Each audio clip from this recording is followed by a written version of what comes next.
Hello everyone, আজকে চলে আসলাম নতুন একটি রেসিপি নিয়ে। রেসিপিটি হচ্ছে কাতল মাছের তরকারি।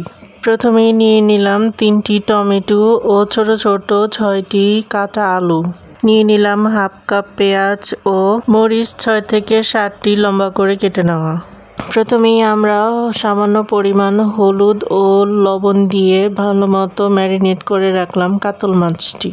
হাফ কাপেরও কম তেলের মধ্যে আমরা মাছগুলো উল্টে পাল্টে ভালো মতো ফ্রাই করে নিলাম।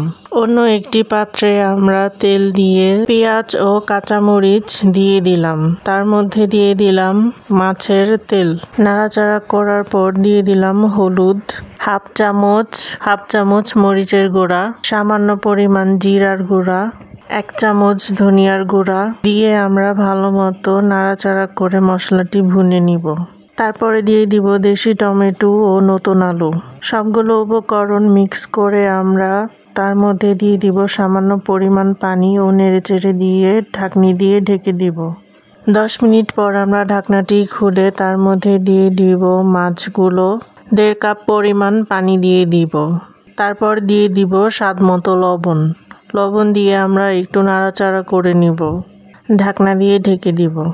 15 মিনিট পর আমরা ঢাকনাটি খুলে তার মধ্যে দিয়ে দিব ধনিয়া পাতা এবং 5 মিনিট পর আমরা তরকারিটি নামিয়ে নিব। তরকারিটি এখন পরিবেশনের জন্য প্রস্তুত। ভিডিওটি ভালো লাগলে please like, comment, share with your friends and family and don't forget to subscribe our channel Sanirod Vlogs and hit the bell icon. সবাই ভালো থাকবেন। ওকে, টাটা, বাই।